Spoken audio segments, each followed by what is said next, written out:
Irmãos, vamos agora para o segundo vídeo dentro dessa lição de número 11, sendo cautelosos nas opiniões. No primeiro vídeo nós estudamos a introdução e o ponto 1, e agora vamos estudar o ponto 2, o ponto 3 e a conclusão. Ponto 2, devemos primeiramente olhar para nós mesmos.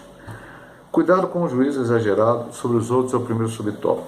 Pessoas que emitem juízos impensados e infundados a respeito de outros podem estar tentando esconder os seus próprios erros. Podemos ver que tal fato na vida do rei Davi quando cometeu um adultério e um homicídio. Para mostrar a Davi as suas iniquidades, o profeta Natan contou a história de um viajante que matou a única ovelha de um homem pobre, segundo Samuel 12, de 1 a 7. Sem analisar bem a história, estando com sua consciência cauterizada pelo pecado, Davi prontamente declarou a sua sentença. Digno de morte é o homem que fez isso, segundo Samuel 12, 5. Foi fácil para Davi enxergar o pecado dos outros e considerá-lo horrível, mas ele não pensou no seu, ou seja, não reparou a trave que estava nos seus olhos. Muitas vezes, de modo errôneo, procuramos falhas nos outros e os sentenciamos, mas ignoramos ou fazemos vista grossa em relação às nossas próprias falhas, que por vezes são mais graves do que as que outra pessoa está cometendo. Você falou que é muito interessante ao estudar a lição. Eu nunca tinha olhado essa questão de Davi por esse aspecto. Então vamos tentar entender o que o autor disse. Ele disse o seguinte: Davi tinha pecado. Qual o pecado de Davi? Ele cobiçou Batseba, ele matou o marido de Batseba Urias através dos seus inimigos amonitas, lá usando Joabe na situação. Ele mentiu, enfim, uma série de pecados. A sua consciência foi cauterizada. Cauterizada é você queimar e deixar insensível alguma coisa. Então, ele ficou insensível à situação. E aí, o que aconteceu? Deus mandou o profeta chegar a ele e contar uma história. Uma história de uma pessoa que tinha cometido um erro. Não é que a pessoa não tinha cometido erro. Se a pessoa tem um monte de ovelha e na hora que chega para agora alguém para ele ajudar, ele vai pegar a ovelha da pessoa que só tem uma, isso é totalmente errado. Isso era passível de morte, nem pela lei de Moisés era passível de morte. Talvez fosse passível de... Ele pegou uma ovelha de alguém erradamente, tinha que devolver 2 ovelhas, 3 ovelhas, sei lá o quê, enfim, alguma coisa parecida. E Davi foi logo para a morte, tem que morrer este homem, porque ele estava cauterizado. Então, ele quis tirar o argueiro do olho do homem que pegou a ovelha, mas não tirou a trave, ou seja, algo bem maior que ele tinha cometido. E essa é a situação, muitas vezes, não quer dizer que sempre. Quando alguém aponta a falha de outra pessoa, é porque ele mesmo está em falha, ele mesmo está em alguma coisa errada. Ele não tem a sensibilidade espiritual para entender isso.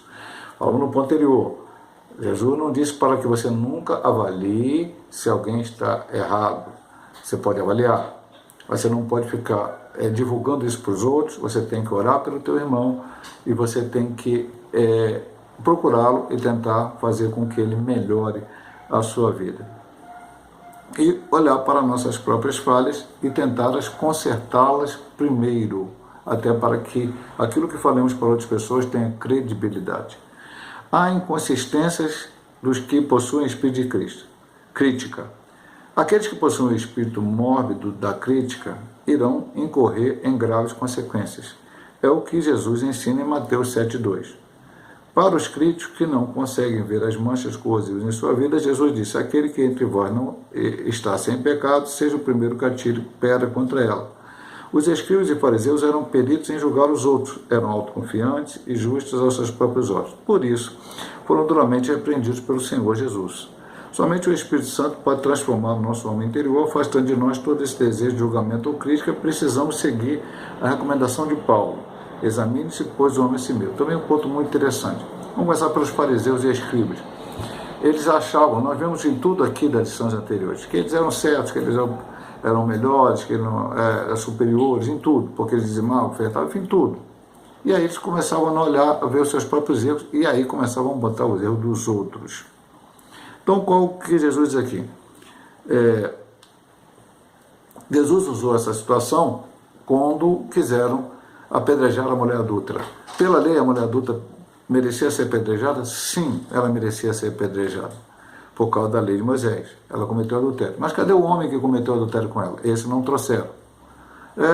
Mas Jesus disse uma palavra simples: quem não tiver pecado, atire a primeira pedra. Pastor, então quer dizer que a gente não pode, a igreja não pode apontar o pecado de ninguém porque todo mundo tem pecado? Não, meu amado irmão.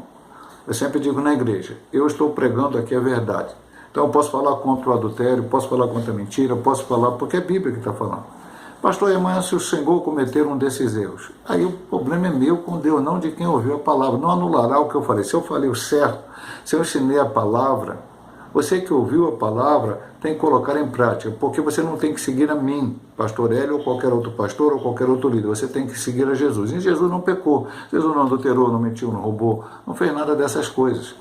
Então Jesus ensinava. Pai, mas os apóstolos ensinavam. Você vai ver Pedro ensinando, Paulo ensinando, João ensinando, os evangelistas ensinando. Então, eu tenho que colocar em prática a Bíblia Sagrada. Ok? Vamos para a terceira subdivisão. O que fazer para não julgarmos precipitadamente os outros? Primeiro, é preciso ter consciência de que temos falhas e imperfeições, embora não tenhamos mais prazer no erro. Em segundo lugar, precisamos nos relacionar com as pessoas com o mesmo amor que um dia Jesus Cristo teve para conosco. João 3,16. Deus amou muito de tal maneira que deu seu Filho unigênito para que todo aquele que nele crê não pereça, mas tenha a vida eterna. Pois o amor não faz mal ao próximo. Romanos 13,10. Terceiro, não podemos nos esquecer de que fomos alcançados pela graça e precisamos tratar a todos com o mesmo favor imerecido que recebemos. Então, ao invés de julgar, devemos orar por aqueles que pecaram, pedindo ao Senhor que lhes conceda um novo recomeço, pois temos um Deus que é bom e misericordioso. Então vejamos aqui, ele diz que precisamos fazer algumas coisas para não julgar precisamente. A primeira coisa é ter consciência das nossas falhas e imperfeições. Então, se eu sou falho e imperfeito, como eu vou julgar alguém? Se eu não entendo nada de medicina, como é que eu vou julgar um médico e dizer que ele fez errado um procedimento?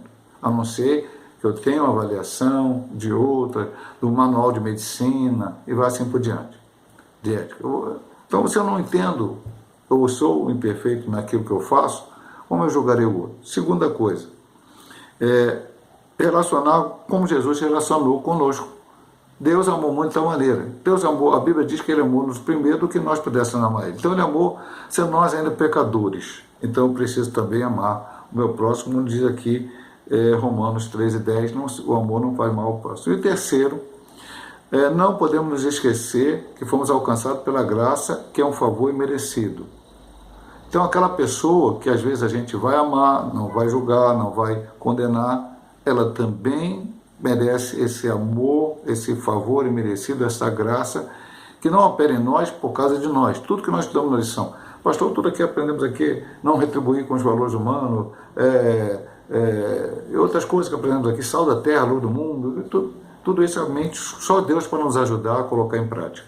Por nós mesmos não temos forças para tal fazê-lo. Então, como eu disse desde o início, o último ponto diz, ao invés de julgar, ore pelo teu irmão.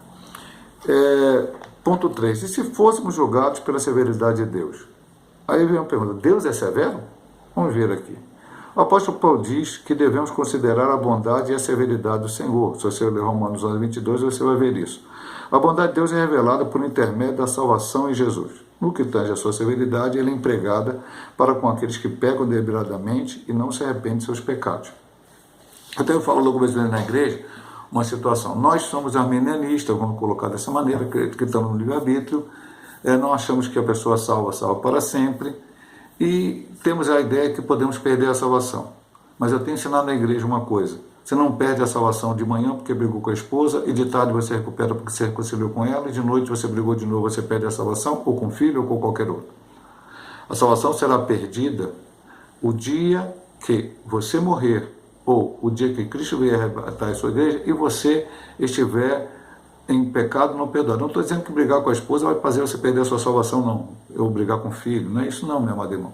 O que vai acontecer é o seguinte, é você resolver, porque Jesus disse, se você tiver um problema com o seu irmão, reconcilia com ele, enquanto há tempo, para que depois ele não leve ao juiz, que é o julgamento final, e aí você vai ter que comparecer diante do juiz. Então, até o dia da nossa morte, ou do arrebatamento da igreja, você e eu podemos perder a nossa salvação, se não corrigirmos a nossa vida. Ok? Então, Deus é severo? Sim, Ele vai julgar aquele que, no momento final, não se arrependeu dos seus pecados. Mas Ele é bom de tal forma que enviou o seu Filho para derramar o seu sangue na cruz e salvar todas as criaturas que venham a aceitar Ele como Salvador. Agora, a primeira pergunta é: Deus é severo? A segunda é: como Deus nos julga? Qual maneira que Deus julga a nós? O Todo-Poderoso não é um ser que está no céu desejando agir brutalmente, que descarrega sua ira aleatoriamente. É preciso compreender que no relacionamento com as suas criaturas ele age com retidão e justiça. Aí ele cita Isaías 45, 21, Timóteo 4, 8, já foi citado no início da lição, é texto da semana. O crente deve ser consciente de que Deus é justo, estabeleceu um governo moral no mundo e disponibilizou as suas leis para serem praticadas. Quando as leis divinas são observadas pelos seus filhos, Deus recompensa, mas quando elas são quebradas, há consequências e sanções. Deuteronômio 7, 9 a 12. O julgamento do Senhor não é feito pela aparência dos fatos, pois Ele conhece o mais profundo do nosso coração e intenções. Às vezes você erra, não deliberadamente. Acontece uma situação e você comete um erro. Deus olha e sabe dentro de você por que você fez aquilo. Está certo você ter feito aquilo? Não. O Espírito Santo vai te incomodar, vai mostrar para você que está errado e você vai pedir perdão a Deus. Eu estou de fora e olho para você e acho que você fez aquilo de propósito, você fez aquilo que você queria fazer. E aí eu estou fazendo o meu julgamento. É por isso que ele diz aqui: cuidado. Como Deus nos julga? Porque Deus olha lá dentro, o que eu não consigo olhar dentro das pessoas. Eu olho por fora, eu vejo a aparência, mas Deus está vendo o coração, o meu e o das outras pessoas.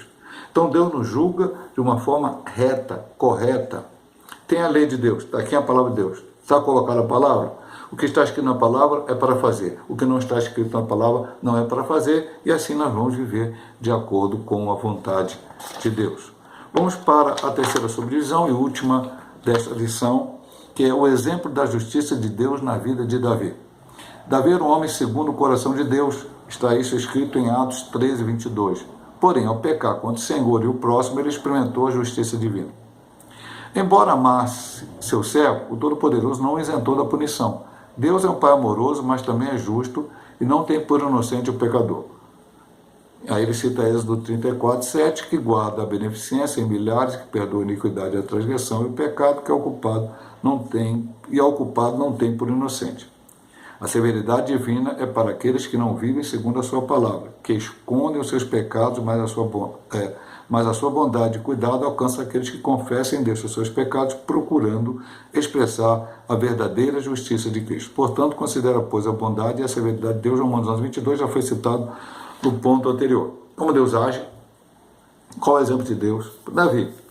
Davi é um homem segundo o coração de Deus. Errou, Deus, então, o puniu. E não foi só no caso da Batseba, ou Betsabá, como queiram, como depois no outro caso que ele numerou o povo. E aí veio um castigo sobre o povo, ele teve que oferecer o sacrifício até na era de Ornã, que foi dali depois que foi construído o templo, chamado Templo de Salomão, mas foi que Davi que teve propósito e começou a preparar as coisas para a sua construção. Como é que Deus fez? Deus mandou o profeta para chegar lá e dizer para ele: Davi, tu está errado, tu é pecador, tu fez isso errado. Ou o profeta chegou, Deus falou para o profeta foi contar para outro profeta, foi contar para o outro: vão destituir Davi aí porque ele fez isso, vão fazer uma situação para arrancá-lo do reino e não sei o que. Não. Deus usou o profeta para ir lá falar com ele. Contou a história, já vimos no ponto anterior. Davi, com a vista obstruída pelo seu pecado, lançou um juízo de valor sobre aquela história que não era verdadeira, era uma história, era uma metáfora, era uma parábola. E aí o profeta o faz despertar. Ele fica até com medo de morrer, mas o profeta diz: não, Deus já perdoou o teu pecado. Ele acaba escrevendo o Salmo 51, não retire de mim o teu espírito e torna a dar-me a alegria da tua salvação, porque ele não tinha perdido a salvação, tinha perdido apenas a alegria. Vamos para a conclusão. Devemos seguir a recomendação do mestre. Para não julgar precipitadamente o próximo, não devemos tomar posição de juiz contra ninguém, e muito menos julgar uma pessoa apenas por sua aparência exterior. Quando formos fazer alguma avaliação a respeito das atitudes de alguém, devemos fazê-lo de modo criterioso, sensato, lúcido, evitando toda forma de precipitação. É assim que o crente deve viver. Deus abençoe os nossos amados irmãos. Se Deus nos permitir, semana que vem estaremos estudando a bondade de Deus em nos atender. Deus abençoe a todos em nome de Jesus.